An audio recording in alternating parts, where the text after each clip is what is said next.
I thought it was going to be me and the sound guys today, so really nice to see you all. Maybe we've recovered from 2014. There we were out there driving.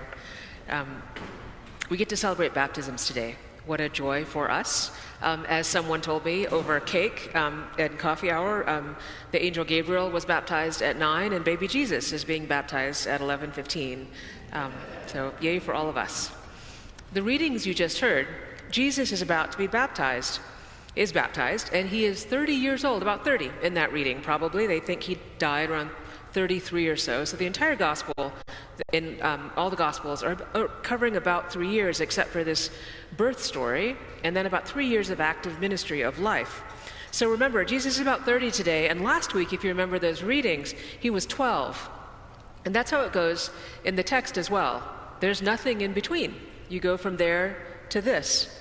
And he's already leaving his parents behind to study last week as a 12-year-old, so you get a little bit of the personality of Jesus at 12. And it should make you wonder, it makes me wonder, and has made many people wonder over the years, what happened in those about 18 years? What did he do?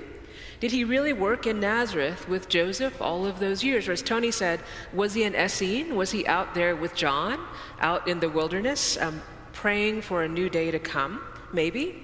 Amy Jo Levine says he is a Pharisee, so he is taught and knowledgeable like the other Pharisees, which is why he gets under their skin all the time. He's like them. So he would have had to study the law and the wisdom teaching and the prophets. He must have spent at least some of that time in the temple or something like that, or with other learned people, but he isn't at the temple. That's not where he comes to the desert from. He is not a scribe or a staffer. We don't have a story of someone who was an unusual mind coming out of Nazareth, finding themselves then in Jerusalem. And today he is out by a river with a whole lot of other people, probably fairly disillusioned by what is happening in the world around them, and they're getting baptized. Jesus, at the very least, is a seeker. Remember, nobody had to be baptized. This isn't a conforming thing to do. He's not joining anything. Well, what had he done to form the heart and mind of God walking the earth is what I wonder in those 18 or so years. So did he stay close to home? I think most of us kind of assume that because there's nothing else in the story. But there was plenty of trade and international engagement that would have brought the wisdom of the world to Jerusalem, and particularly to Gaza. Gaza is right up on that border against Egypt, and Egypt is a hub of trade all over the known world at the time, which is why Rome wanted it, wanted the place where Jesus was as well. So he could have stayed at home and heard and learned all kinds of things external to what we read in the Bible. All kinds of things could have come to him. That is possible. But also the diaspora of his own people who had traveled the world to make a living. And all of those times you read about in the Hebrew Bible of occupation or of disbursement, every time the people got pushed out, many stayed in those places that they went. And others kept going because there was trade all over the world. And that's how trade works and how migration works, that sometimes you get somewhere, and then if you're not home, you can just keep going. So this would have been happening in this community for and I'm saying this really forcefully because we think of Jesus as a guy from a village with a very limited scope of things that he heard, and then he goes to Jerusalem to die, basically, and he walks around in a very small circle and walks in that circle repeatedly for about 3 years in the Bible. But there is this 18 years, and as many scholars point out, the place he is a very sophisticated place. It really isn't the end of the planet. So there he is.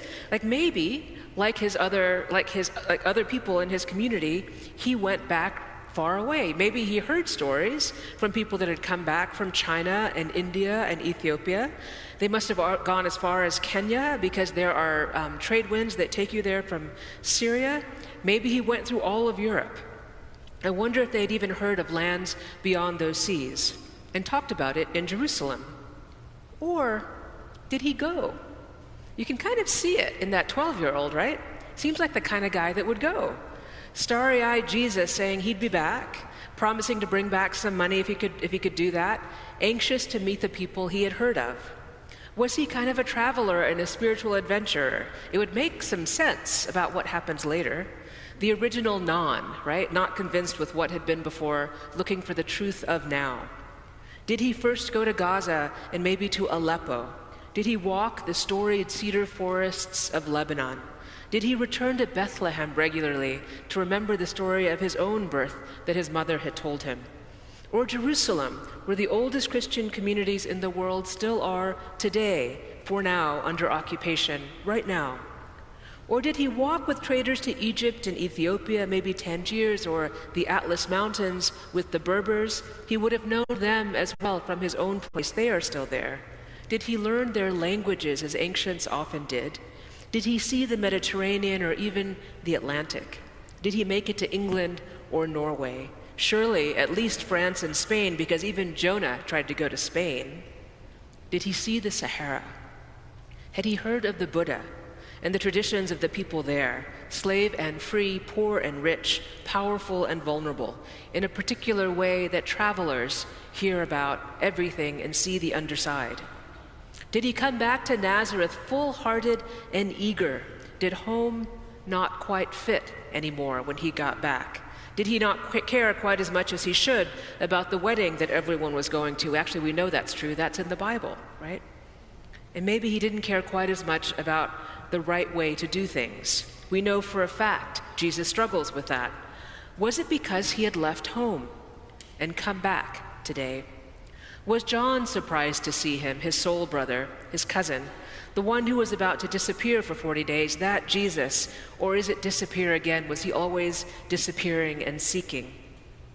Now, the church in many of the places I've mentioned tell the story that Jesus came to them. And that is among the reasons his teachings ring true and rang true over the years. He knew people like them. Maybe. What we know is that he was 12 last Sunday and now he's 30, and he's showing up among the seekers and the disillusioned. Or is it the awakening ones? And he steps into the mud with them to be baptized. Yesterday at the Cathedral of St. John in Los Angeles, they celebrated ordinations. Now, the schedule in Los Angeles is summer for transitional deacons, so right after you finish seminary, you get ordained in Los Angeles as a transitional deacon, and you've got to be a transitional deacon at least 6 months before you can be a priest, and so in January, which is about 6 months, they ordain their priests. And I know this because I was ordained in the Diocese of Los Angeles 25 years ago last week in early January, and so I did this. Thanks, Adelaide. So Los Angeles is among the most beautiful places on this planet, in my opinion. Forests, canyons, beaches, in a Mediterranean climate. And that diocese is asking for the support of the church through their diocesan website for families and ministries impacted by the horrible fires, and we'll send that out to everybody. It's just horrible, and it's not over yet. So in the shadow of those fires, ordinations were held yesterday. Fires that had burned through neighborhoods that I know, and I bet many of you know, and you have family there. I know of Altadena and Pacific Palisades. They were completely evacuated. St. Mark's Episcopal Church in Altadena burned to the ground. Now, I don't know them, and yet it feels like such a profound violation when a church burns. It makes us all weepy. It's just so sad. They had a beautiful stained glass window of Desmond Tutu. They're a vibrant and living congregation of people like us.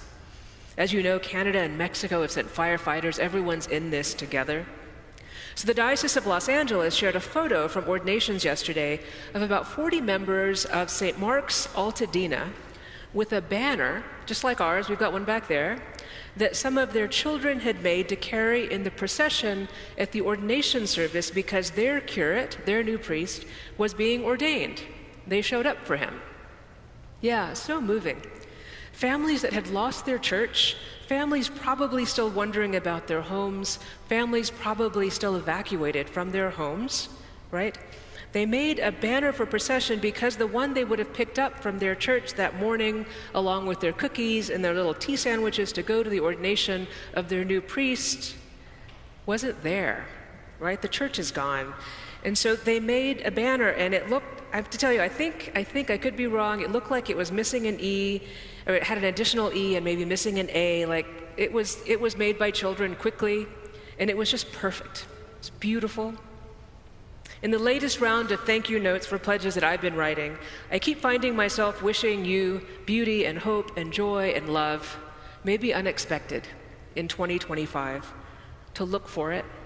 And I'm telling you, I'm writing it, I think, because, and I understand, I'm telling you because you can't read my handwriting, so I'm telling you what it says. And the pledge cards are still coming in, so it's not too late. But also, I don't mean to be dismissive about the state of things, but it's the thing I keep feeling compelled to write, right? It can feel practically apocalyptic out there right now. Fire and ice, actual far-right philosophies in the mainstream, literal war and threat of war in so many of the places that Jesus would have walked, a palpable climate crisis. In the midst of it, I have to tell you, I feel compelled and moved by acts of beauty and hope all around me, and I wonder if you do too. Hope, interrupting the chaos. Hope, reminding me of who I am. Hope, showing me a way to be, like a little banner made by children. So I was watching the live stream with some of you on Thursday here in this room of Jimmy Carter's funeral. And we were together when, at the end, Jimmy Carter's body was carried out of the National Cathedral, and everybody here was standing because we know that part of the service, and we had set our parts. The National Cathedral, our cathedral. And the hymn was, "All hail the power of Jesus' name, let angels prostrate fall." Just stunning. Sung among the leaders of the world to proclaim Jesus as Lord of all, is a guiding principle of a president of the United States. I felt a swelling hope. Now that's different than using the idea of cultural Christianity to rile up enmity against other religions or immigrants. It wasn't that. It is to say that the way of Jesus, the way of hope and beauty and love and justice, unexpected in all times, will be our way. It is not a way of power over or rage or vanity. It has nothing to do with hate or violence or division. It has everything to do with the dignity of every single person in the ways of peace, of strengthening the ties that bind us and rejecting the ones that oppress. It is as tender as children, and I'm guessing some wise adults, right, that guided those children with paint and markers, writing the name of their church on fabric big enough so that they can show up like everyone else, so the diocese can bear witness to them, to their loss and their power, to show up for their new friend, even though their world is on fire. We are baptizing today on this baptism of Jesus. Jesus, who has come to the River Jordan today to be baptized by his cousin John. And we read that while he was praying after his baptism, the heavens parted, and something like a dove descended upon him, and a voice was heard saying, "This is my Son, the beloved. With you I am well pleased." Jesus then shows us the way. In Luke, and we will be reading Luke all year, a way that keeps stretching the boundaries of who we think is ours to care for, of who we think God is for, of what we think God might want of us. And I can promise you that this is where hope comes from, the demands of the Christian life, imagining and working for the world that could be, the beloved community, and always acting like the community that we are, even when we have to improvise. Today we welcome 6 new Christians at St. Luke's, 3 at this service, to follow Jesus with us. And we promise to show them how it's done, in all times, together. Let us also remember in these tender times that part of the doing is the telling, the stories of God who is here with us, God who is our hope, who has made us for love and for courage, through waters and rivers, through fire and flame, through ice and wind, until we spread our trophies at Christ's feet, as the great hymn says. Holy God, send us anywhere you would have us go, only go there with us. Place upon us any burden you desire, only stand by us to sustain us. Break any tie that binds us, except the ties that bind us to you. Amen.